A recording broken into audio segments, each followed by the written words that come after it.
Molt bon dia a tothom. Avui la veritat és que és un dia de celebració. En els temps difícils i complicats en el que vivim és important poder celebrar coses també, i avui és un dia de celebració. Per tant, molt benvinguts i benvingudes a tots els que sou aquí, molt especialment a la gent de les Balears, aquí tenim aquí també li donem la benvinguda. Aquesta setmana hem tingut dues notícies que per mi són molt importants per la conquesta del dret a l'habitatge i a la ciutat, per la lluita contra l'especulació i per la defensa dels béns comuns a la ciutat. La primera, com sabeu, és que s'ha aprovat aquesta iniciativa pionera, que és obligar els promotors que dediquin als nous habitatges i les grans rehabilitacions, que dediquin un 30% d'això a habitatge assequible. Això és important perquè és una cosa tan senzilla com dir-li als grans promotors que han de complir amb la funció social de la propietat. La propietat està protegida només en la mesura que compleix una funció social. I això és una gran notícia per la ciutat.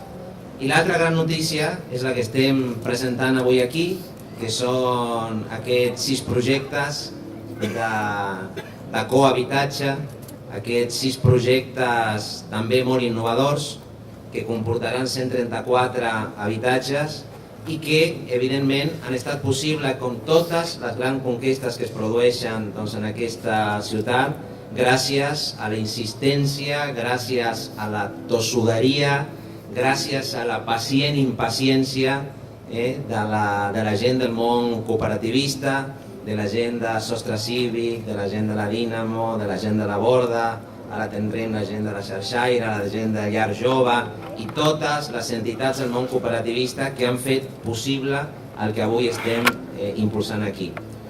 I que és el mateix que passa amb la mesura del 30%, perquè de la mateixa manera que sense aquestes entitats cooperativistes avui no seríem aquí, tampoc no s'hagués aprovat aquesta mesura tan important per la ciutat, i que esperem que es pugui replicar en altres llocs, sense l'esforç enormement valuós de la PA, del sindicat d'inquilins, de la Federació d'Associacions de Veïns de Barcelona, de la gent que als barris està lluitant per un turisme més sostenible.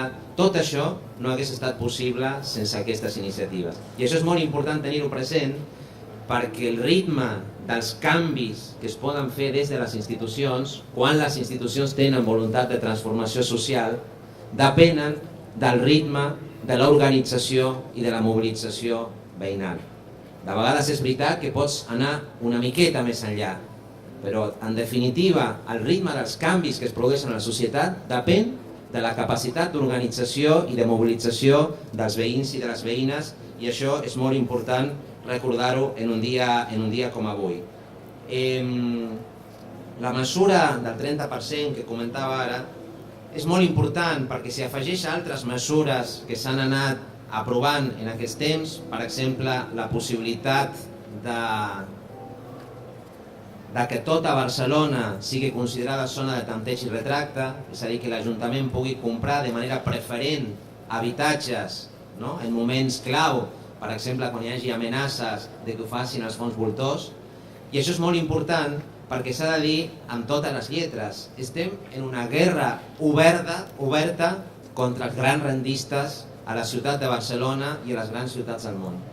Això és una guerra, s'ha de dir amb totes les paraules. I davant d'aquesta guerra necessitem tenir totes les eines jurídiques, polítiques, pensar amb la màxima imaginació i amb tota la valentia per combatre aquest fenomen, que és enormement complicat, però hem de fer tot allò que estigui al nostre abast. I ho hem de fer no només perquè estem en una guerra contra els fons voltors i contra l'especulació i contra la gentrificació, sinó que també estem en una batalla a favor de la vida. I estem en una batalla a favor d'una altra manera de construir i de fer economia, perquè no ens resignem a que aquesta economia capitalista, financiaritzada, especulativa, sigui l'únic destí de la humanitat. No pot ser.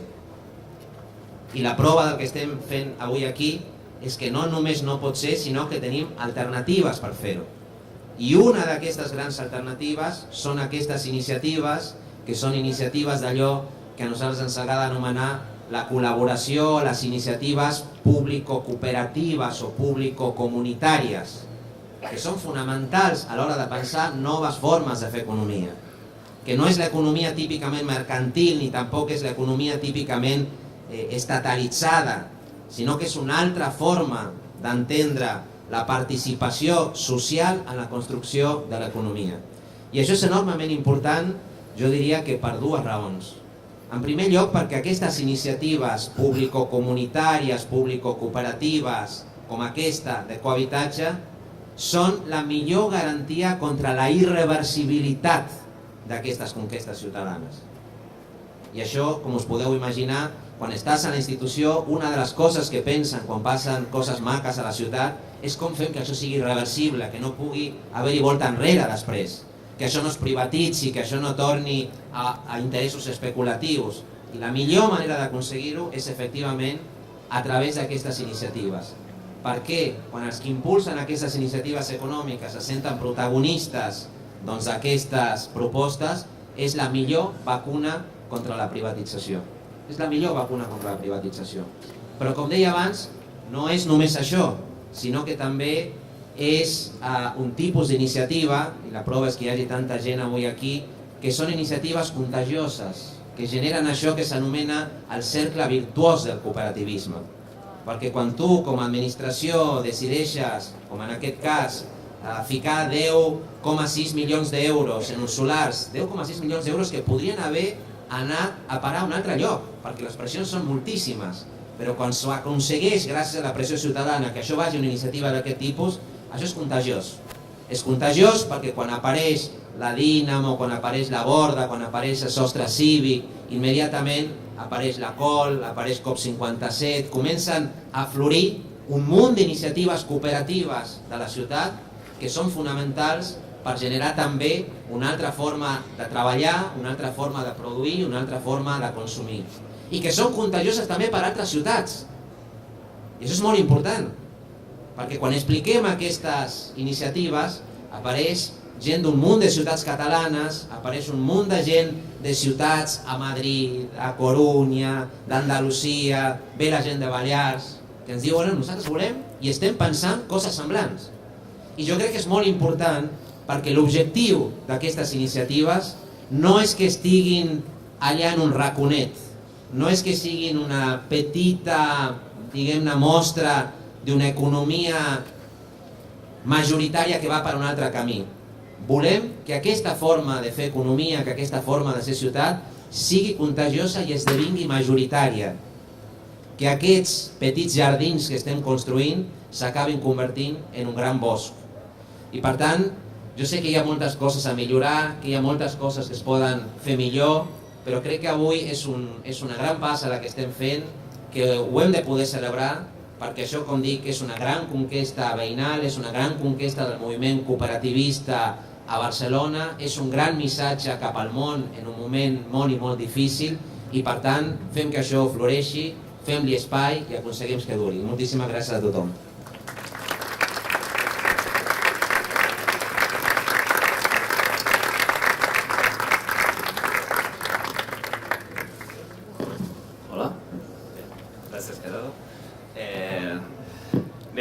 Jo em dic Arnau, formo part de la Fundació La Dínamo, que és un projecte que neix a mitjans de 2016 vinculat a la cooperativa La Borda i que bàsicament treballem per contribuir a impulsar el cooperativisme d'habitatge en règim d'ús a Catalunya. En aquest cas, doncs, la regidoria d'habitatge ens va proposar dinamitzar aquest col·loqui d'avui i hem acceptat amb molt de gust. I per tant us explicaré breument en què consistirà la sessió i us presento també les persones que ens acompanyaran. Abans, però, volia comentar breument que el cooperativisme d'habitatge en règim d'ús ha anat popularitzant-se a poc des dels anys 2000 aquí a Catalunya, que els darrers anys ha anat agafant empenta a través de l'esforç i l'activisme de moltes persones que estan avui aquí, i que també a través de l'emergència i de la formalització dels primers projectes i també empenent a les administracions públiques a que portin a terme polítiques públiques que impulsin aquest model alternatiu. Fent aquest camí, mica en mica s'ha anat començant a donar forma a un petit sector del cooperativisme d'habitatge en règim d'ús que el proper 27 i 28 d'octubre es presentarà en el marc de la xarxa d'economia solidària a la festa de l'economia solidària, a la Fabra i Coats, i que, per tant, ens veiem allà qui estigui interessat. Sense més, passo a introduir el debat. En principi la sessió durarà 1 hora i mitja, no sé com anem de temps, havíem d'acabar a 1 i mitja, potser tindrem una mica menys de temps, perquè ja són 12 i mitja, quasi, em sembla. En qualsevol cas, en primer lloc, coneixerem els models que s'estan impulsant des de Barcelona i Balears. El model de Barcelona ens l'explicarà el regidor d'Habitatge i Rehabilitació, Josep Maria Montaner, i en segon lloc el model balear, que ens el presentaran en Lluc Pol Bonín, en Carles Oliver i la Lara Fuster de l'equip de l'Institut Balear d'Habitatge. Després d'aquestes primeres presentacions obrirem un torn de paraules pel que comptem amb moltes persones de l'administració i del sector cooperatiu, i tothom qui vulgui participar lògicament ja estarà convidat. I res, us demanaríem que les exposicions durin més o menys com uns 15 minuts per després tenir mitja hora, 3/4 per poder fer aquest torn obert de preguntes i poder fer alguna rèplica. Nosaltres, des de l'Ainamo, per aquestes exposicions inicials, vam proposar als ponents unes preguntes que no sabem si hauran tingut temps de poder revisar, però en qualsevol cas, si no, poden sortir després en el debat. I bàsicament, en línies generals, plantejàvem 3 qüestions. Una primera, que potser és menor, però en tot cas volia preguntar per què s'utilitza el terme cohabitatge, en aquest cas en els 2 programes, per denominar aquest programa públic que s'està impulsant. En segon lloc, una pregunta de més gruix potser, que fa referència a quines són les característiques principals d'aquesta política pública i quin és el model resultant que s'està impulsant en definitiva, en termes d'assequibilitat inicial però també sostinguda en el temps per futures usuàries, en termes d'inclusivitat, de quina manera s'està interpel·lant a diferents sectors socials, diferents sectors culturals, ideològics, etc. I en tercer lloc, de quina manera es treballa el foment de l'autogestió i l'apoderament popular en aquest programa. I per últim, us demanàvem quina valoració podeu fer a dia d'avui, alguns programes més avançats i en el cas de Balears recent sortint de l'ou. Quina valoració en feu de com està funcionant, quin feedback heu tingut i si ja preveieu possibles millores sobre aquests tipus de programa, i també una reflexió del voltant de fins a quin punt creieu que aquesta política es pot extendre, pot créixer i pot guanyar escala. Res més, donem la paraula. Moltes gràcies, Josep Maria. Molt bon dia a tots i totes. Benvinguts en aquest espai, que és exactament el solar, un dels 4 solars que ja tenen un projecte bàsic per tirar endavant una cooperativa, un cohabitatge en el mateix cor del Poble Nou. Abans intentarem 15 minuts resumir la nostra experiència i el que es configura com un cert model, però del que tenim les premisses, però que no està tancat, sinó que està en evolució, en procés. Però abans també, a més de donar-vos la benvinguda en aquesta mostra, que tal com ha dit el tinent d'alcalde Gerardo Pisarello, els protagonistes sou vosaltres, les cooperatives, tot el moviment social i solidari que forma part d'aquest sector cada cop més important, i que és gràcies a ells i a aquesta demanda, aquesta vitalitat, que el cohabitatge pot anar creixent a la ciutat de Barcelona i d'alguna manera ens interpel·la per intentar fer el millor possible perquè això vagi prenent més lloc a la ciutat de Barcelona. Però abans també voldria agrair a tot l'equip que ha intervingut en aquest muntatge d'avui, també almenys a la part més representativa de l'equip que intervé en el cohabitatge, a l'Artur Fornés i a l'Ivan Gallardo, que estan aquí. També als primers seients tenim el comissionat de l'economia solidària i cooperativa, Álvaro Porro, que des que ha entrat també ha pres el cohabitatge com un dels temes centrals. L'Àngels Mira, que és la gerent de l'IMAP, de l'Institut Municipal d'Habitatge i Rehabilitació, i el Javier Burón, que ara està sentat però que després pujarà al final de la sessió per fer conclusions. Bé, doncs, feta aquesta presentació molt ràpida, diguem-ne, estem intentant crear un model Barcelona de cohabitatge. En aquest moment representa només el 4% de tots els projectes que estem fent, de tots els habitatges, aquests 4.400 i pico d'habitatges que estan en procés, però voldríem, lògicament, que amb el temps aquest percentatge anés creixent. Explico breument, diguem-ne, com s'ha anat constituint aquest model, que no està del tot definit, que sí que té unes premisses, és a dir, nosaltres coneixíem perfectament les dues experiències que ja havien començat a partir d'un conveni, el del carrer Princesa i el projecte de la Borda. Ens semblaven realment referències boníssimes de masoveria urbana i d'una nova construcció d'una comunitat, d'una cooperativa molt ben articulada, però d'alguna manera es tractava de convertir aquests exemples esporàdics, no consolidats, creats d'una manera una mica aleatòria en l'anterior mandat, consolidar-los i consolidar aquesta experiència amb unes premisses.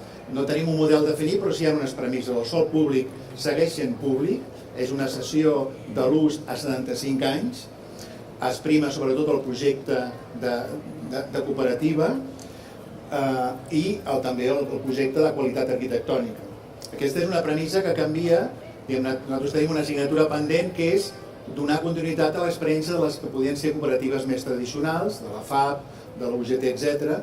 Però el que passava abans era que el sòl públic, el cas de la UGT, es venia i en el cas de la FAP es permutava per habitatges. Això ens sembla, diguem-ne, quan a més la lluita, estem aconseguint moltes fites, índex de preu, regular els lloguers, ara estem lluitant per una moratòria d'un any en els lloguers mentre no hi hagi una nova lau feta pel nou govern a l'habitatge com a un fet predominant, que predomini el lloguer per sobre de la venda i que la venda ja no es doni mai, sinó que en tot cas sigui dret de superfície en un percentatge més baix. També la nostra lluita avui és que no es pugui desqualificar l'habitatge públic com ha passat. Tenim calculat que gairebé tindríem a Barcelona, si no s'hagués desqualificat, gairebé 200.000 habitatges públics. El 30% dels habitatges de Barcelona serien habitatges assequibles. Per tant, un altre dels propers capítols és aconseguir, això depèn de la Generalitat de Catalunya, que no es pugui desqualificar l'habitatge públic, l'habitatge fet amb diners públics. Per tant, doncs, el sòl ha de continuar sent públic i, a més, aquests habitatges són habitatges que han de, d'alguna manera, han de formar part d'un servei públic, que és el servei de l'habitatge. Aquestes sí que són premisses que no inamovibles. Algú podrà dir que són molt dogmàtiques quan ens semblen les premisses bàsiques per afrontar des d'una nova visió de la ciutat el problema de l'habitatge. I l'altre és també la transparència, és a dir, no convenis, es poden seguir defensant els convenis, quan ens sembla que, donat que els sòls són limitats i la demanda és una demanda cada cop més gran, això també responent a les preguntes que ens fa la Dinamo, una de les coses que hem comprovat, afortunadament, és que la demanda és molta més de la que esperàvem, malgrat haver posat 7 solars en concurs a la primera convocatòria. L'altra qüestió és fer un concurs públic, un concurs obert. D'això no tenim la solució, perquè és cert que la solució que vam utilitzar a la primera convocatòria, que era concursar amb la proposta de cooperativa i la proposta de projecte arquitectònic, no ha sigut la més idònia, per tant aprenem d'aquesta primera experiència. Hem de trobar la solució perquè, diguem-ne, es pugui adjudicar aquestes parcel·les de la manera més justa, més transparent i més oberta.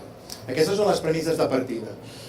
Llavors també el que vam fer és crear immediatament una taula d'habitatge cooperatiu que va funcionar immediatament des que va començar el mandat, que s'ha reunit ja 4 vegades, si no recordo malament, per debatre amb tot el sector, no solament les cooperatives, sinó també tot el sector productiu, a la banca ètica, els administradors que tenen en compte això, etc. Diguem-ne, tots els agents, també de l'administració, per pensar entre tots i totes com construir aquest model, que com dic està en construcció.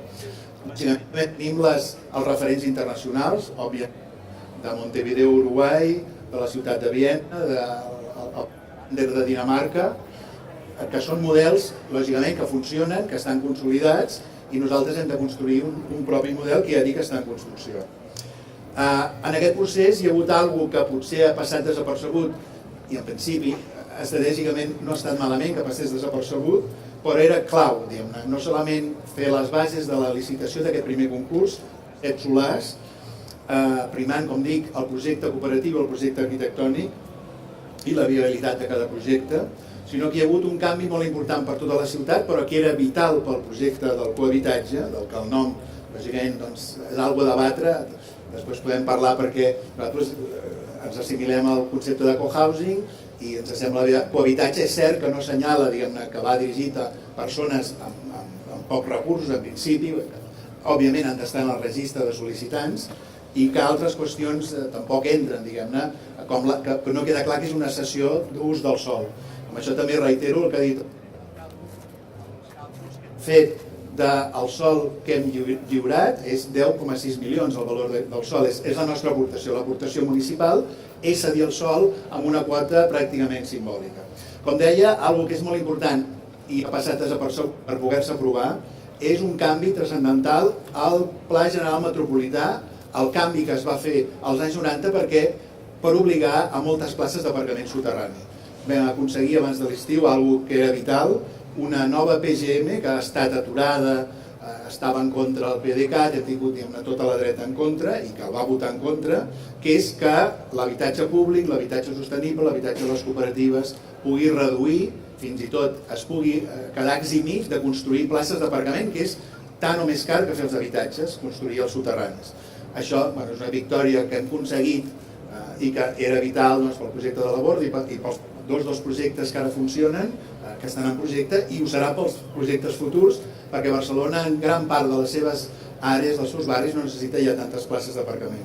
Poso èmfasi en això perquè va ser un pas que hem treballat moltíssim, sens dubte no hem previst coses, han sortit problemes, ens hem equivocat, som responsables de lo bo i de lo dolent, però som responsables també d'haver aconseguit, per exemple, aquesta modificació de la normativa d'aparcaments, que era clau per poder fer cohabitatge, perquè si no, a part que és absurd, contradictori que hi hagi places d'aparcament, quan molts dels cooperativistes no tenen automòbil, poden tenir en tot cas bicicleta, doncs és un pas totalment clau en el que hem treballat durant anys i hem aconseguit aprovar.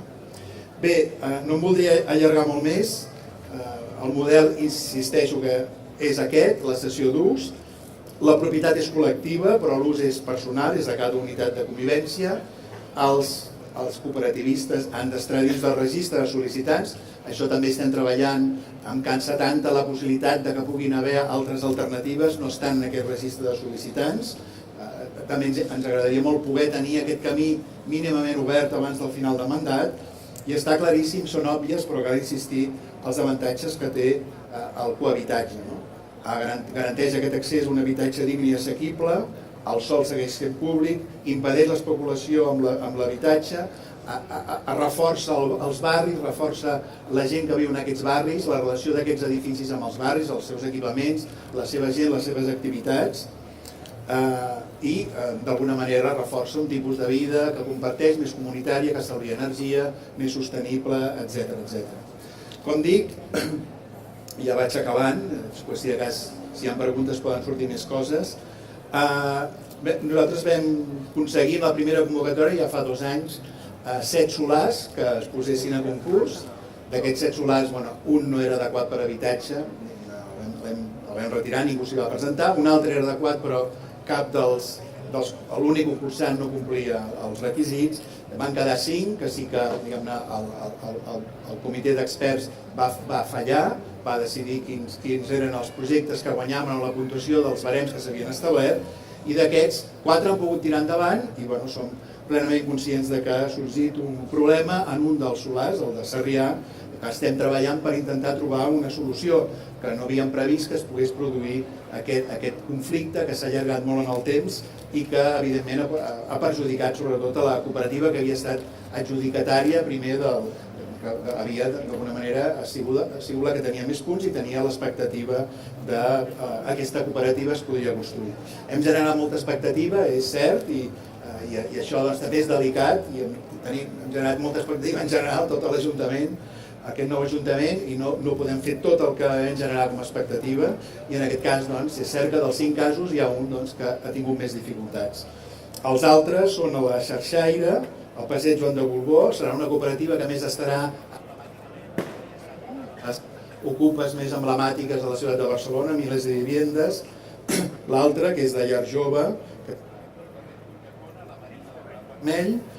després la que està a Roquetes, al Pla dels Cirerers, i aquesta que està aquí, que és una cooperativa també compartida per Sostre Cívic i la Borda.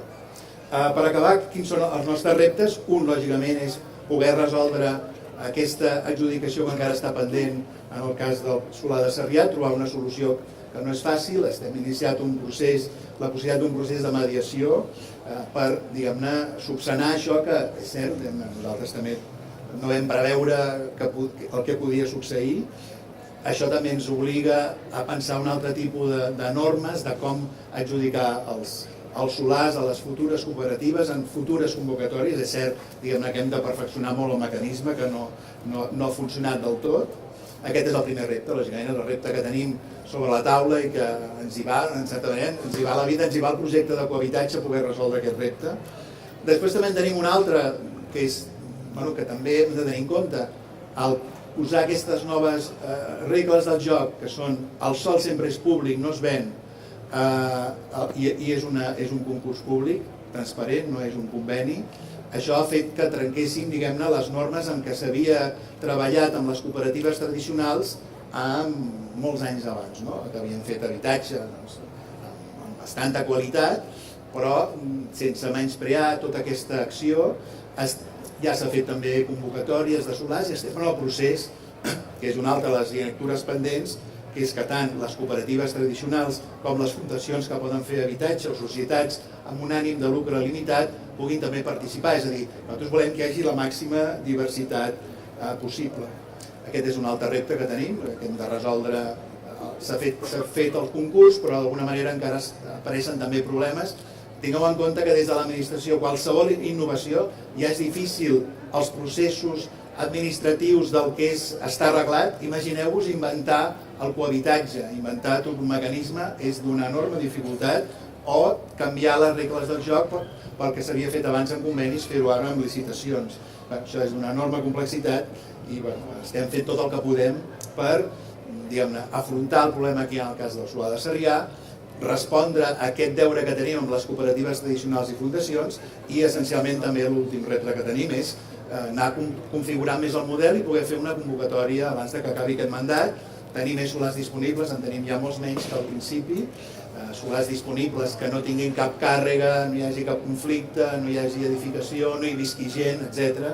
En aquests solars, doncs, poder fer una nova convocatòria, sens dubte, amb la col·laboració de tots vosaltres, de tots i totes, una nova convocatòria amb uns resultats que puguin ser d'alguna manera més satisfactoris que aquesta, que permet ja que 4 cooperatives puguin tirar endavant, però que reconeixem que són perfeccionables. Bé, segur que em descuido coses importants, però aquí deixo la meva intervenció. Doncs, qui vulgui. El puc llegir ja? I tant. És més fàcil així. Primer, nosaltres som els tècnics de l'Institut Balear de l'Habitatge. No funciona gaire bé, ple d'aquest. I voldríem... Hola. Hola. Ei. Sí. Ei? Ara sí. I voldríem agrair, el primer de tot, a tots vostres per ser aquí, amb aquell bater de sol, perquè té molt de mèrit, el que esteu aguantant. Segon, voldríem agrair, òbviament, l'Ajuntament de Barcelona per convidar-nos. Estem molt contents que hagin pensat en nosaltres i, òbviament, gràcies també a Javier Burón, que fa 15 dies va venir a Palma i vam iniciar un poc aquesta espècie com de relacions, d'intercanvi entre les Balears i Barcelona. També volem agrair a l'Institut Balear de l'Habitatge, que ha decidit apostar això. Penseu que nosaltres som poc equivalent a 5K Sol, és a dir, nosaltres som l'empresa d'habitatge del govern balear, no és una empresa municipal. I com que segurament no coneixeu la nostra trajectòria a nivell d'edificació, perquè la nostra feina habitual és la compra de sol, fer projectes d'habitatge públic i posar-los en lloguer, us explicarem un poc el que hem fet, que és, per una banda, un model i per l'altra una convocatòria. És a dir, nosaltres fem feina sempre en el recurs local, intentant descobrir què és el que tenim i això explotar-ho al màxim. Això ho fem a nivell d'arquitectura i també hem fet a nivell d'aquell programa. Per això, com que a Mallorca no tenim el teixit social associatiu que teniu vosaltres a Catalunya, l'aixecament del 36 en 24 hores probablement se van fusilar tots els rojos de Mallorca, tenim un problema a l'hora de promoure iniciativa social. Per tant, per una banda tenim uns estatuts que quan surti la convocatòria estaran penjats a la plana web, de Cibavi i també del registre de cooperatives. Fins ara no passa res.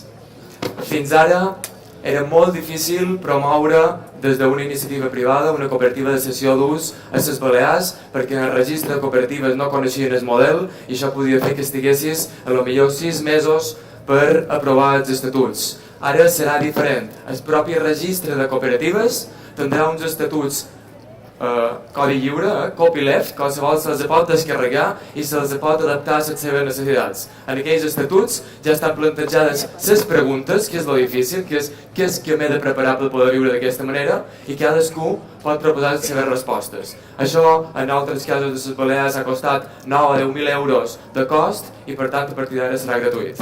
Això és la primera part. I la segona és una convocatòria de 5 solars que ja tenen projecte. I per què tenen projecte? Perquè han considerat que era l'única forma de deixar aquesta llavor de la cooperativa de cessió d'ús amb una situació política pendulant on les Balears cada 4 anys canvien els governs. I passant molta de pena que hem estat fent un any de feina per això i no quedi res. Bon, no sé si ara sí. No, continua, això és un trio. Seguint un poc la línia que explicava en Carles i contestant una mica les preguntes de la Dinamo també que ens ha formulat, hem de dir que les tiques principals del model que li podem dir balear són precisament que tenim el projecte, no? I a més dels estatuts que estaran validats pel registre i que aquí el que intentam és donar totes les eines possibles perquè llavors les persones que entrin en cooperatiu ho tinguin el més fàcil possible per poder entrar i començar a entendre el model, no? Que es vagi començant a fomentar tota aquesta ideologia. També hem elaborat o també hem estat treballant amb uns estudis de viabilitat econòmica, parlant amb entitats financeres de la banca ètica i el que li donem és, per tant, aquest document no únicament a les persones interessades en presentar-se a l'iniciativa pública-privada, sinó a totes aquelles iniciatives privades que no coneixien el model i que ara el coneixen i podran fer-ne ús també. Llavors, les característiques principals. Des de l'IBAVI assumim, com que donem el projecte, entenem que hem d'assumir els honoraris de l'arquitecte, aparador d'obra, direcció de salut, impost de construccions, tramitació de llicències. El que fem bàsicament és acompanyar a la cooperativa en tot aquest procediment de construcció perquè no hi hagi problemes a l'hora d'executar, aportar la nostra experiència durant la construcció, que a més està sent referent en criteris de respecte ambiental i de qualitat dels edificis. Tots els edificis que sortiran d'aquí seran qualificació energètica A i tindran determinats components que són molt interessants i per tant aquesta és una de les característiques del model. I l'altra és que el concurs es farà, evidentment, un concurs públic, transparent, obert, on es valoraran 3 línies principals, una serà l'ètica, l'altra serà la social i l'altra serà l'ambiental. Per tant, la modificació del projecte és una possibilitat que es contempla en el concurs i, per tant, aquesta gestió que hi haurà de l'IBAVI de cara a la construcció serà acompanyada en la cooperativa, que es podran seure cara a cara amb els arquitectes i demanar allò que volen modificar dins uns termes que vendran establerts a les bases. Una altra cosa que cal dir és que totes les promocions són habitatge protegit, per tant, antes el comentàvem els companys de l'Ajuntament, és que evidentment hauran d'estar inscrits al registre de demandants, hauran de complir uns requisits econòmics, no poden tenir una propietat, han de tenir residència legal a Espanya, en aquest cas, hem obert el camp, normalment es demanava residència, uns determinats mesos de residència a les Illes Balears, en aquest cas volíem omplir i fer com més gran possible el ventall de possibilitats, i evidentment tot això ens ha permès, juntament amb els estudis econòmics, poder oferir un accés a l'habitatge, i aquí contestant una altra de les preguntes una mica en quant a assequibilitat, que és amb una entrada retornable d'entre 15 i 20.000 euros i unes quotes que van entre els 400 i 500 euros. El pla econòmic en quant al concurs és un dels requisits que ha d'estar a les bases però que es dona molt poca importància. Com deia, les línies de valoració són les mediambientals, les socials i les ètiques, i per tant s'establirà un cànon que serà reduït durant l'època d'amortització del préstec que demanarà la cooperativa, perquè entenem que és quan hi ha més necessitat més obligacions de les persones sòcies. I llavors s'incrementa per retornar únicament la inversió que ha fet l'IBAVI al principi. Per tant, al final el que aconseguim és un empoderament de les persones que han gestionat des del principi i han costejat també des del principi el seu accés a l'habitatge. I finalment ja passam a la part social que us comentarà la Lara. Moltes gràcies. Sí, bones. Res, només dir-vos que en quant a l'hora de valorar les propostes que se presentaran en el concurs, per una banda miram o sigui, si hi ha més d'una proposta es tindrà en compte els nivells mitjans i prem dels integrants de la cooperativa, intentant afavorir aquelles cooperatives amb una mitjana més baixa, més a la baixa. Després també es valoren totes les qüestions d'implicació social, en el sentit d'aquelles propostes que tinguin més implicació amb el barri, relacions amb entitats locals, associacions locals o amb qualsevol moviment de caire social, seran puntuades molt favorablement. I a la vegada que, encara que donem els projectes arquitectònics ja acabats, projectes que així d'entrada són de molt bona qualitat, amb la màxima qualificació energètica i tenint en compte els criteris mediambientals, sempre es poden millorar. Llavors, les propostes de concurs es valoraran les propostes de millora en quant a criteris mediambientals, de reduir el consum energètic, reduir el consum d'aigua o emplear, o fomentar les energies renovables, i també es podrà modificar en funció de criteris per afavorir la vida col·lectiva, ja sigui reduint els metres quadrats d'habitatge per donar més espais col·laboratius, o ja sigui simplement ampliant els espais que ja existeixen, que ja estan previstos en els projectes, que no són pocs, perquè la majoria compten amb jardins de grans extensions o amb espais lliures en planta baixa, i dotar-los de nova equipació per afavorir aquesta vida col·lectiva, pensant en el medi ambient, en el local i en la comunitat. Hola, tot això té sentit perquè és molt important la qüestió qualitativa.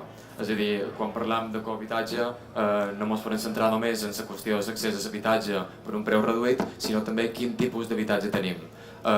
Nosaltres tenim la sort que des de CIBAVI fa 10 anys que estem impulsant una modificació de la línia editorial. Això vol dir que fa 10 anys que ja estem demanant als ajuntaments l'eliminació dels aparcaments de totes les nostres promocions, no només les d'habitatge cooperatiu, i ara recentment hem acabat les obres d'un projecte de Formentera que segurament vostès no coneixen, és l'Efreu Simposidònia, que ha estat premiat i que té l'avantatge que proposa un nou model d'habitatge des de la qualitat. És a dir, l'habitatge que de qualque manera promou CIBAVI no existeix en el mercat lliure. És a dir, no hi ha un mercat lliure que t'ofereixi un habitatge de bioconstrucció on no només sigui més barat, sinó que estiguis molt millor perquè no hi fa fred, no hi fa calor, tens materials naturals, no tens productes tòxics, està tot sense utilitzar ni PVC, ni alumini, ni asfalts, ni aquestes coses. Per tant, entenem que aquesta línia editorial és perfectament compatible amb el projecte de cooperatives si donem aquest marge perquè la gent se pugui fer els projectes des del primer dia. Moltíssimes gràcies.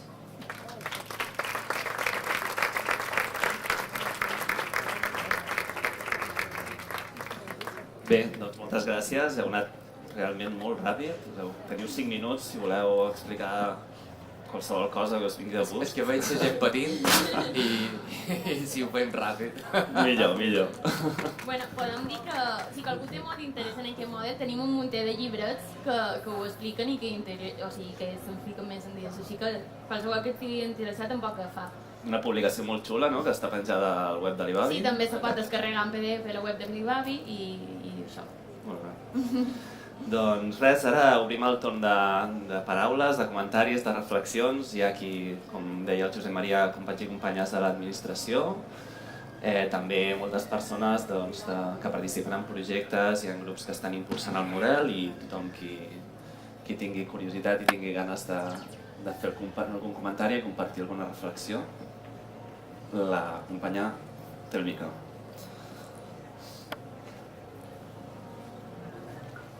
Hola, bueno, és per trencar el gel, Que podeu dir el nom i... Sí, em dic Sònia, soc arquitecta. Col·laboro amb un dels projectes, el de la Marina del Port Vermell, i agafant l'última reflexió que ha fet el Carles de la qualitat de l'habitatge públic, trobo que és interessant tots els paràmetres que ja s'inclouen: eficiència energètica, minimització de residus i d'optimització de l'energia, però l'altre aspecte important de l'ús dels materials, la qualitat de l'ambient interior, la toxicitat, les radiacions, els camps electromagnètics. Si realment volem un habitatge públic de qualitat, hem d'anar més enllà de l'eficiència energètica i de la normativa, dels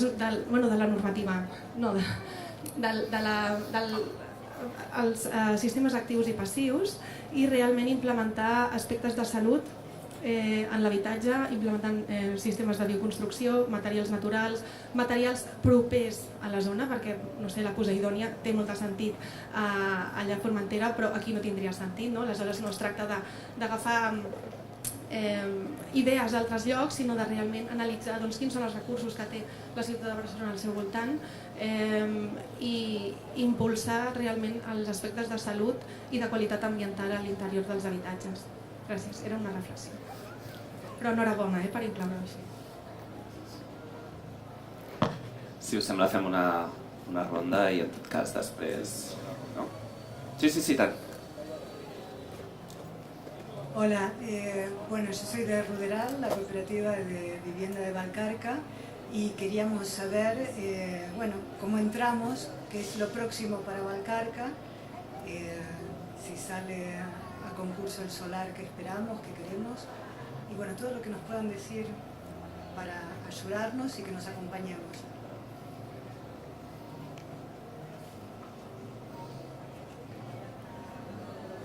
Hola, jo soc Aina Gallego de la cooperativa Parkfarm, que és aquesta cinquena del concurs de cohabitatge a la que s'ha referit el regidor. I bueno, era explicar una mica la nostra situació, que també és una experiència de Barcelona de cohabitatge i que es pot aprendre moltes coses, pensem, de cara a futurs concursos. Bueno, com sabeu, al maig de 2007 se'ns va adjudicar un solar, el de Sarrià, i es va fer l'adjudicació definitiva a l'octubre de 2017. I bueno, vam estar durant molts mesos seguint reunir-nos amb model urbà, amb el patronat d'habitatge, amb diferents... I ens anaven dient, bueno, doncs heu de canviar el vostre projecte d'aquesta manera, demanar un pla, una modificació urbanística, canviar aspectes d'arquitectura, etc. I vam estar durant molts mesos treballant i amb comissions vàries, arquitectònica, econòmica, etc. I bueno, tot això, el grup que va quedar segon va interposar un recurs i nosaltres ens vam assabentar molts mesos tard, o sigui, fins al febrer d'aquest any no ens assabentem així oficialment. Igualment sempre era com, no vam parlar gaire amb l'Ajuntament, sinó era, bueno, això ja es resoldrà, no us preocupeu.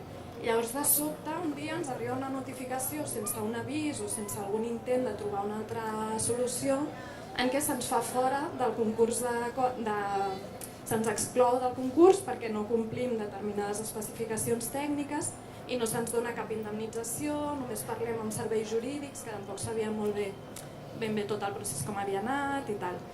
Llavors, o sigui, dir que s'entén, és un primer concurs, com s'ha dit, les bases són millorables, però també dir que amb els concursos de cohabitatge no és només un concurs entre empreses o entre arquitectes professionals, sinó que hi ha famílies que han estat durant, en aquest cas, un any orientant la seva vida, posant molts diners, posant moltes hores de reunions, etc. I que hi ha un component de cura humana que és especialment important amb aquest tipus, penso, de models. Gràcies a la intervenció del sector, de la Dinamo, de Sostre Cívic, de la Xarxaire i altres entitats, estem ara, com s'ha dit, en un procés de mediació que és molt millor que res, evidentment, però una cosa que voldríem també dir és que per com ha anat el procés, hi ha un element d'assumpció de responsabilitats de cara que faci l'Ajuntament, de cara a nosaltres, que pensem que és important.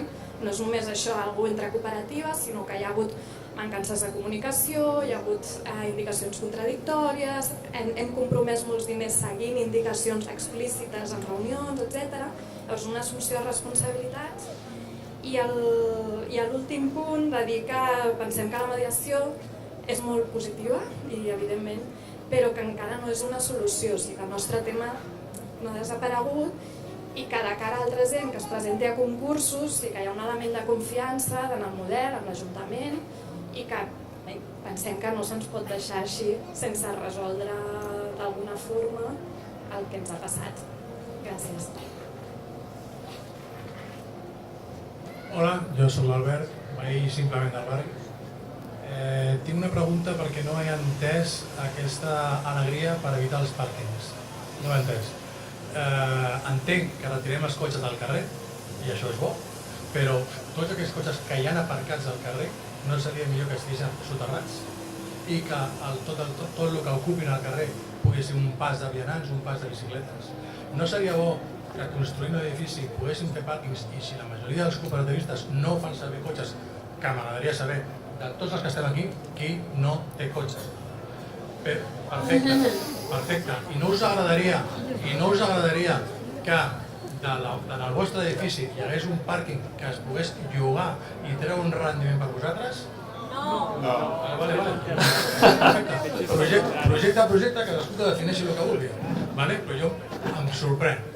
Crec que avui en dia la capacitat arquitectònica ens permet construir cap a dalt i cap a baix. I hem de fer ús del soterrani, sigui per pàrquings, sigui per magatzems, sigui per locals d'alta utilitat, i els pàrquings per mi seria una d'ella. Ho volia comentar.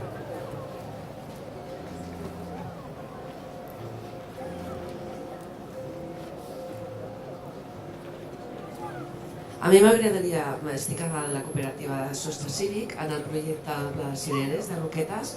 Soc a més veïna nascuda a Roquetes des de 53 anys, i el que he vist és que és una experiència única el poder participar en un projecte de cohabitatge, perquè treballem de manera, les unitats familiars, treballem tots d'una manera conjunta en tot. Sí que hi ha un grup motor que és més de la part tècnica, que a vegades, segons com vagi el sistema, pots tenir més o menys comunicació, i a vegades, com que tothom estem entrant en aquesta fase nova, que has de ser una mica emprenedor i tenir un pacte de fe, de creure en aquest sistema i pensar que tot el que passarà t'ajudarà a arribar a fer habitatge d'aquest tipus, cooperativament, i que a més totes les coses que tenim seran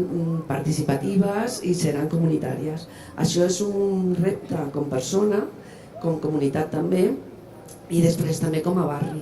Però tot aquest projecte és fantàstic, però després resulta que quan arriba als barris populars, com pot ser Roquetes, doncs jo em trobo que pot arribar a ser un bolet o un petit gueto, perquè en realitat els barris populars a vegades no tenen les persones, o gairebé molt poquetes, poden tenir els 20.000 euros per posar-los a fons, que sí que te'ls retornaran, però els has de tenir, i si ja estàs pagant un pis i treballes en un barri obrer i tens uns recursos molt limitats, doncs no tens per estalviar aquests 20.000 euros i deixar-los aquí per fer una història social que és fantàstica i magnífica, però no els tens, o la persona que pot potser reunir aquests 20.000 euros, doncs després igual no pot assumir el poder pagar aquests 500 euros de lloguer per un habitatge molt petit, evidentment, de 40 metres.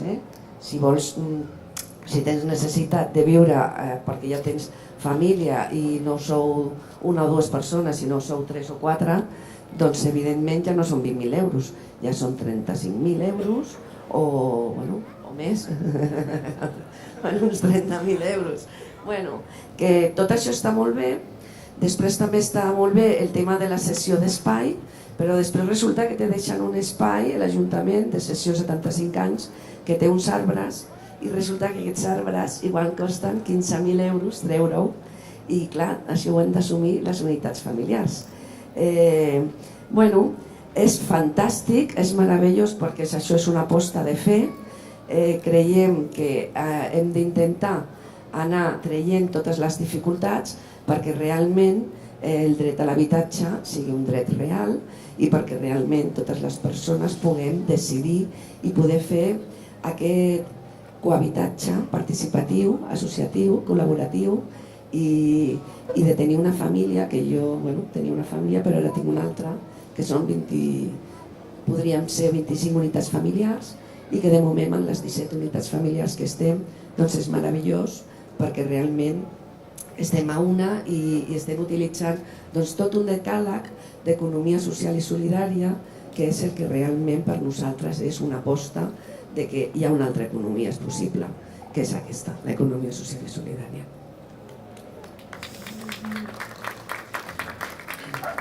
Hola, jo soc el Diego, soc arquitecte de Cel Obert, que és la cooperativa que precisament està acompanyant tècnicament a Sostracic i el grup de Pla dels Cireres de Roquetes. I la meva pregunta, o més aviat proposta, o reflexió, va en relació una mica amb la línia també de les fites aconseguides a nivell de la supressió de la normativa d'aparcaments, de l'obligatorietat d'aparcaments, i primer posar en valor tot l'esforç que ja s'ha fet perquè el cohabitatge pugui ser possible, però penso que és interessant compartir també l'experiència que ens hem trobat nosaltres ara i les limitacions que encara té la normativa per poder treure més profit del cohabitatge. Avui dia el decret d'habitabilitat exigeix 36 metres quadrats com a mínim de superfície habitable dels habitatges i les normes urbanístiques a Barcelona exigeixen 40. En el cas dels edificis de cohabitatge on s'aposta pels espais comunitaris és interessant tenir la possibilitat en una línia d'apostar per uns espais de convivència que els espais privatius puguin estar per sota dels 40 i no té per què ser per sota dels 36, però aquests 4 metres distribuïts entre 25 habitatges poden ser una sala polivalent més. Dic això perquè a més les normes urbanístiques exigeixen una sèrie de coses que considerem obsoletes, com per exemple que hi hagi en aquests termes habitacions dobles conjugals, algunes qüestions que el que fan és anar en contra una miqueta del que és innovar en habitatge i apostar per l'ús dels espais comunitaris, que és una que és una de les línies estratègiques del que és la política del cohabitatge i la política de les cooperatives en cessió d'ús. En aquest sentit, convidar a que es pugui introduir aquesta nova reflexió i a veure si es pot traduir també en regulació normativa aviat. Gràcies. Bon dia, jo soc Mayo Fuster, també de Palfarmer. A mi m'agradaria enfatitzar un element de la presentació de Balears, perquè trobem molt interessant, és la qüestió de que la part arquitectònica quede com resolta ja de partida, i crec que això seria un element interessant que Barcelona considerés perquè fa més accessible del punt de vista de poder contribuir-hi. Nosaltres en l'experiència de Palfarmer el problema que ha sorgit també ha sorgit a partir d'una diferència de visió respecte al projecte arquitectònic. Llavors, amb un model com aquest no s'haurà donat aquesta situació, i també perquè el volum de feina que suposa per els veïns i veïnes tota la part de disseny i resolució arquitectònica, és veritat que és més interessant perquè te ho pots dissenyar a mida, però és molta feina. I llavors crec que d'aquest punt de vista fa molt més accessibles els projectes el fet que estigui resolt arquitectònicament. Un segon element que m'agradaria ressaltar d'aquest model balear és l'èmfasis que s'ha ficat amb la compartició de coneixement i projectes entre les cooperatives, el fet que els projectes estiguin llicenciats en Creative Commons o que hi hagi un portal en què compartir el coneixement generat. Pense que seria molt bo que d'alguna manera en el proper concurs s'incorporés, el fet que els projectes necessàriament han d'estar basats en dades obertes o basats en projectes que es puguin penjar a la web i compartir. I també per incorporar aquesta lògica de que les cooperatives puguem cooperar entre nosaltres, perquè també el cas de Parfarmer d'aquí també s'estreu en quina mesura és un context que per ser una competició de concurs entre les cooperatives és millor que no cooperem, i això és totalment il·lògic. Hauríem de poder cooperar per no competir, no? Per poder guanyar el concurs, sinó poder cooperar en els projectes. I per últim, amb el tema dels cotxes, m'agradaria que potser es fes algun projecte pilot per veure com es podria incorporar les plataformes de compartició de cotxe com Som Mobilitat o altres modalitats, o Som Energia o altres modalitats de cooperativisme lligat a la compartició i a la producció, a l'economia col·laborativa amb els projectes de cohabitatge. Penso que hi ha un gran potencial i que estaria molt bé desenvolupar-lo. Doncs sí, donem la paraula a la taula. Penso que hi ha unes quantes comentaris. Qui vulgui. Bé, contesto ràpida i succintament perquè si no s'allargaria molt. El que ha dit la Sònia ens sembla molt interessant i a més és una que també hem d'insistir que el cohabitatge potencia tot un sector, potencia això, la bioconstrucció o potencia, en el cas d'aquest edifici em sembla que la farà una cooperativa de construcció, és a dir, es reforça d'un sector que no és només el del cohabitatge estrictament, sinó que són nous sectors com industrials que tenen a veure amb aquesta economia solidària i sostenible. El que has dit em sembla realment molt interessant i que explica com l'efecte que té, que és molt més ampli del que és visible. Pel que fa al solar de Vallcarca, que si nosaltres tenim expectatives en alguns solars, això hauríem de veure en detall el que teniu vosaltres expectativa. A nosaltres no ens sembla que tinguem cap immediatament per treure concurs, però hauríem de, o si no pots parlar amb mi, parles amb l'Ivan Gallardo, que és el que té al cap tots els solars, i realment nosaltres entenem que a Vallcarca hi ha una demanda i per tant hem de poder ajustar aproximar aquesta demanda a uns solars. Nosaltres entenem que hi ha uns solars possibles, però en aquest moment no n'hi ha cap encara que puguem posar concurs, però igual sí que, mirat amb detall, hi ha algun que podria passar en aquesta primera convocatòria. Però explica, doncs, quedem o al sortir ho parlem. Contesto a l'Aina Gallego i a la Maria José juntes. Diguem-ne, és cert, està en aquest procés de mediació, la història ja la sabeu, va haver aquest recurs, un recurs que semblava com que no transcenderia i sempre tot l'Ajuntament vam partir d'aquesta premissa, per això es va assessorar des d'urbanisme, etc., des del mateix IMAP, consideràvem que aquest recurs no tiraria endavant. Malauradament, en aquest cas van ser els serveis jurídics de l'Ajuntament, que al cap de molt temps, va ser un procés molt lent, aquesta història ja la sabeu, va fallar que sí que tenien raó que això té a veure amb les coses que tu dius, perquè en el projecte arquitectònic hi havia més alçada, més volum del que estava permès, algo que, totes les qüestions jurídiques, com sabeu, el món dels advocats són molt d'interpretació i els juristes poden interpretar una cosa o una altra. En aquest cas, malauradament, els juristes de l'Ajuntament, no de l'IMAP, van interpretar que no es complien les bases i es va produir aquest fet que a nosaltres ens va sobtar, no puc dir tant com vosaltres, però ens va sobtar moltíssim que realment es produís aquesta desqualificació i es quedés en aquesta situació d'un impàs al que hem de trobar una solució, perquè també fer un concurs entre els tres que han quedat no és una solució. Per tant, per això volem mediar, i aquesta és el vostre cas, malauradament, us ha perjudicat, serveix per aprendre, no sé, pensarem si la solució és fer com... També hem de veure com funcionen amb el projecte arquitectònic fet. Tenir el projecte ja t'assegures que compleix al 100% la normativa, perquè l'ha fet el mateix arquitectes, encara que siguin de fora de l'Ajuntament o la pròpia administració.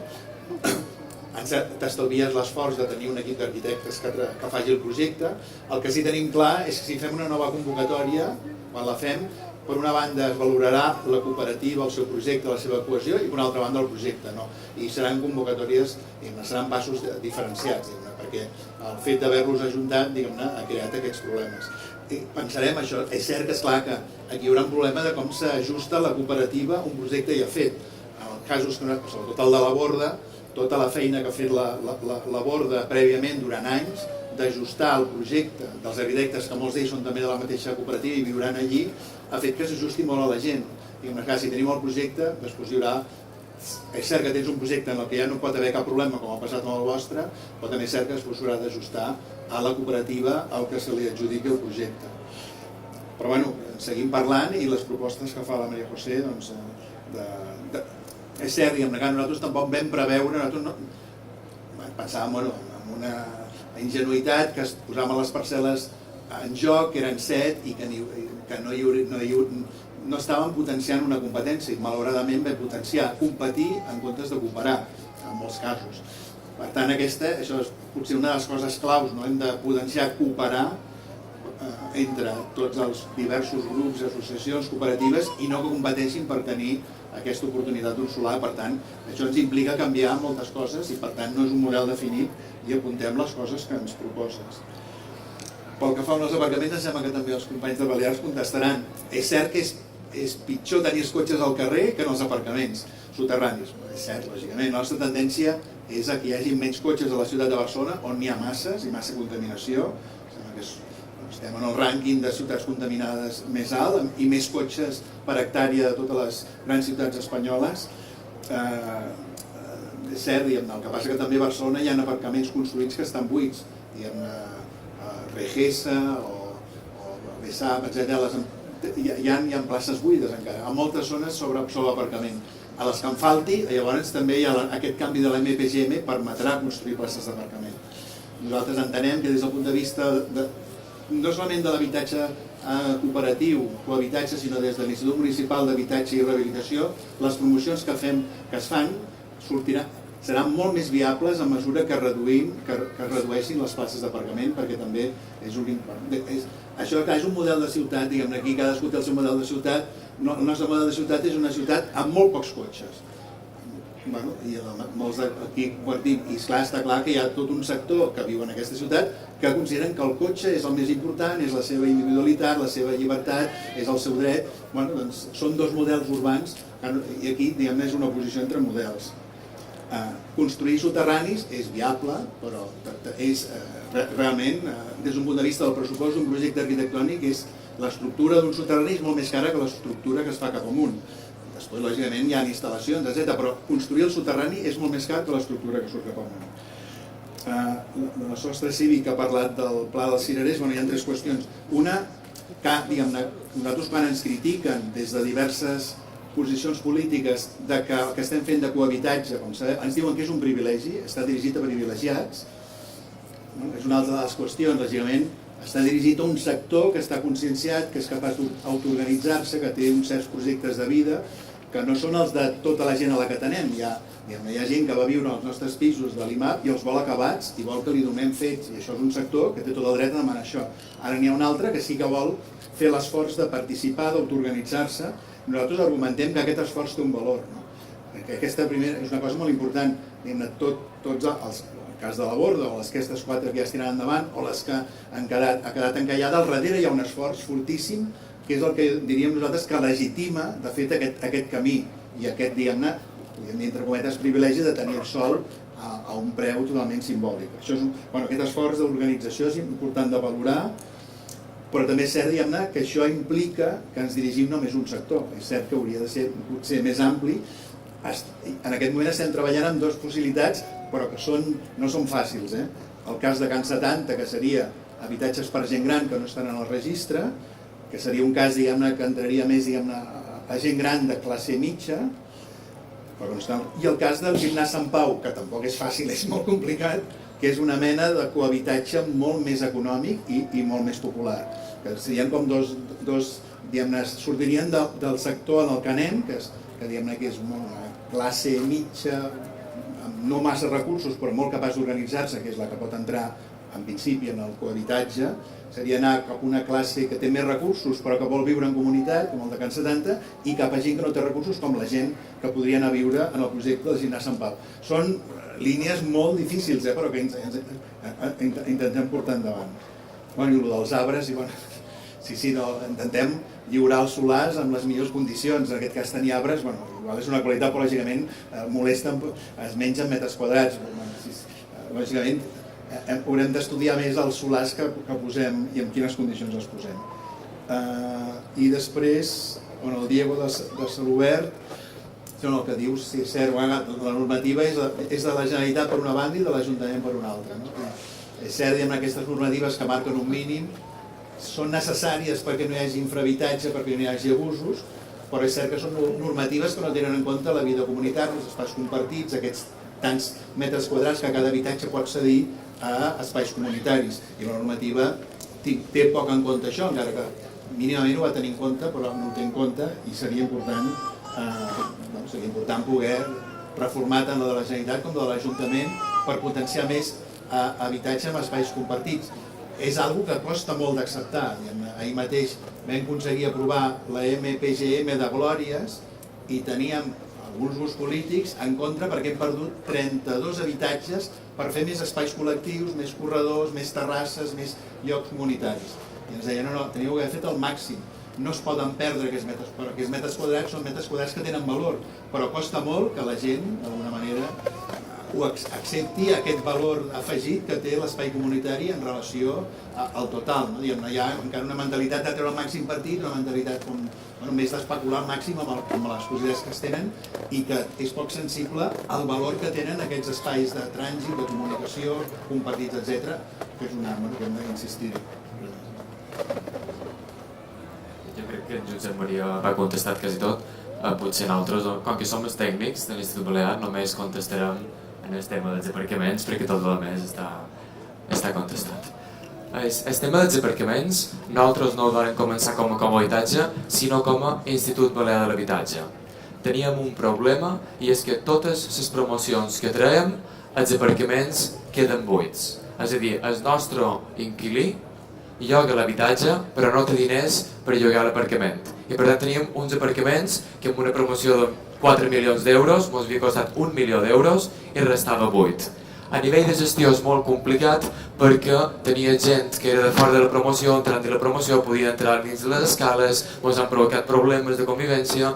La qüestió és que com a resposta a això s'ha iniciat una nova línia que té molt a veure amb les qüestions mediambientals, que és excavar un aparcament i construir-lo equival al 30% de la contaminació de construir un edifici. Això és molt important.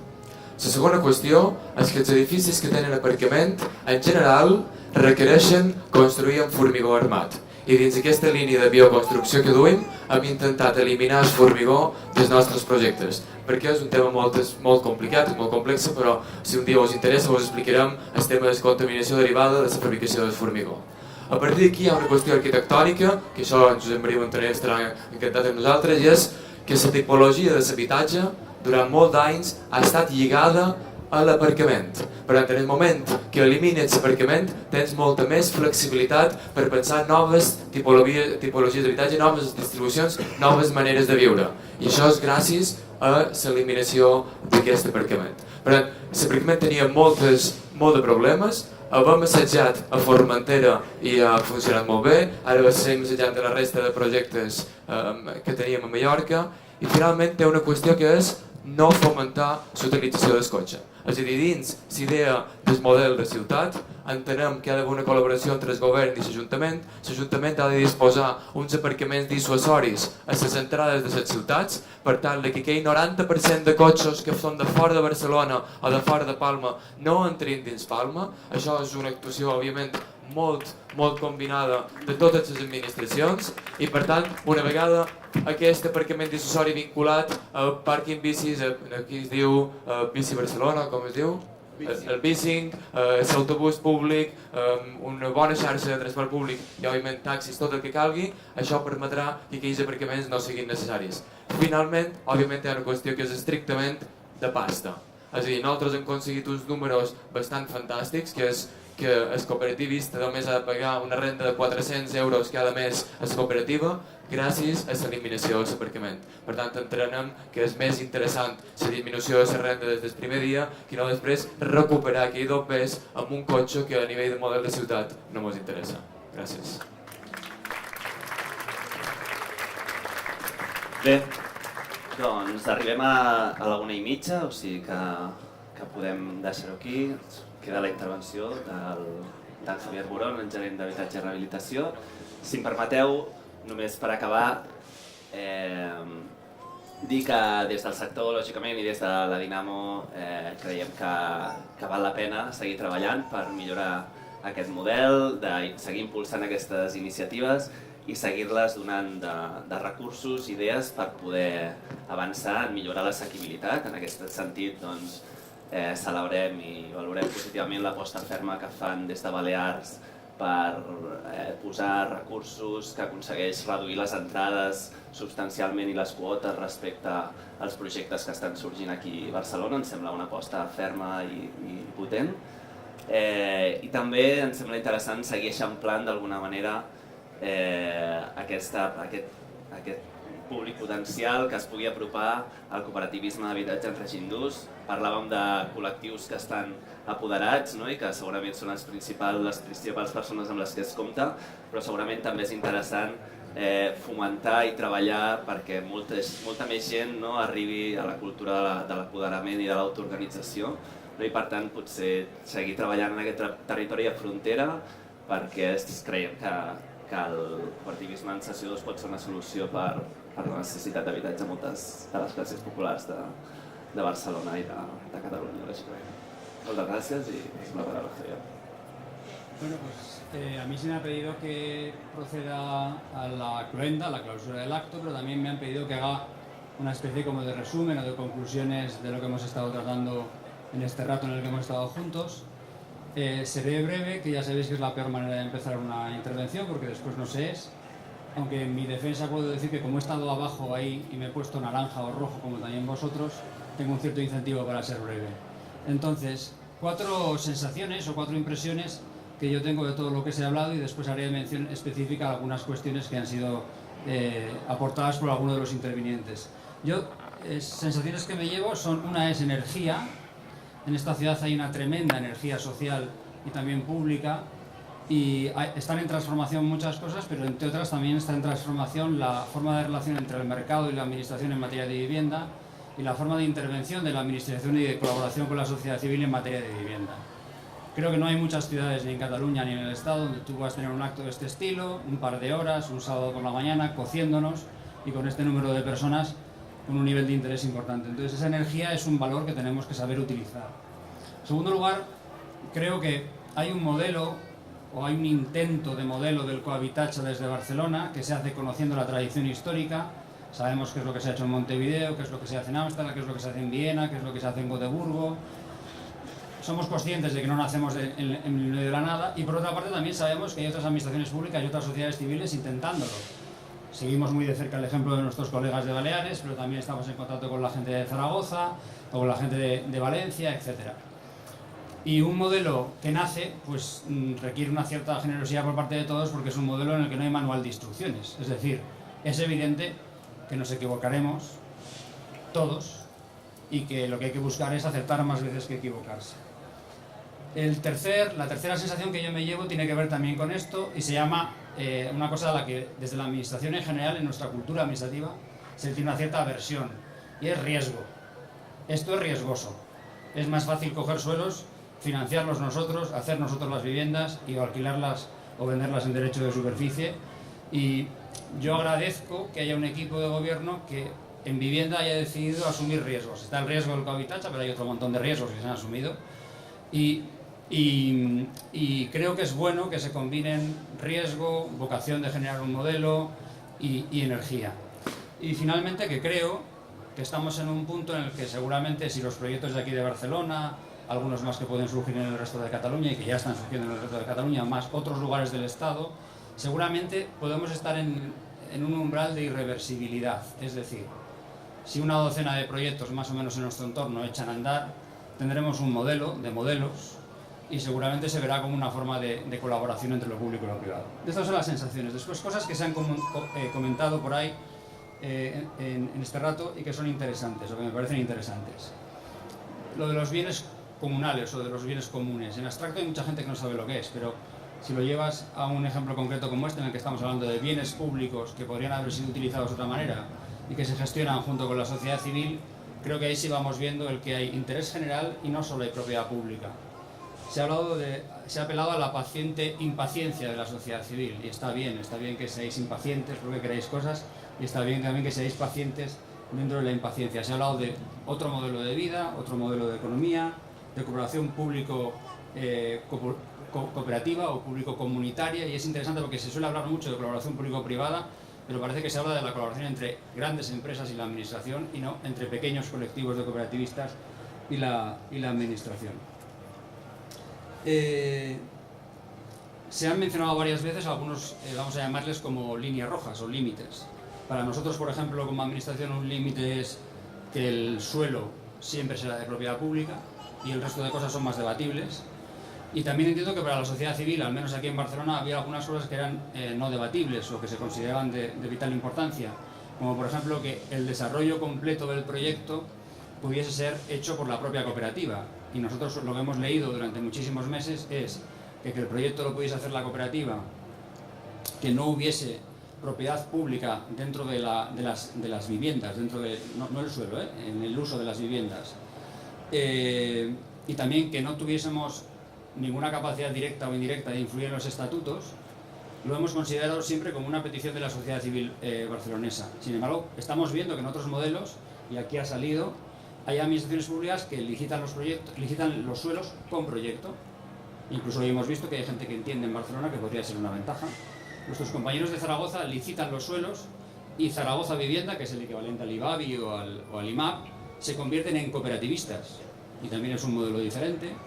Bueno, hay un montón de diferentes posibilidades y estamos todavía, digamos, que haciendo nacer un modelo que tiene todavía perfiles indefinidos porque hace falta concretarlos. Ha salido el tema de los 10,6 millones de euros, que es lo que valen los suelos que hemos puesto en diferentes licitaciones y hay que ponderarlo porque otras administraciones no lo hacen. No ha salido porque nuestros colegas de Baleares son gente muy modesta, pero ellos además subvencionan con una pequeña cantidad los proyectos, con lo cual también es un debate que nosotros supongo que tendremos que afrontar.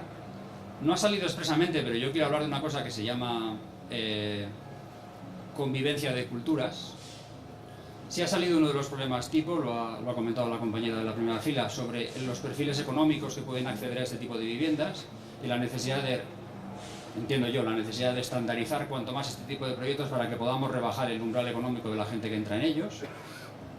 Pero otro de los asuntos que nos ha citado expresamente es el del ajuste de culturas.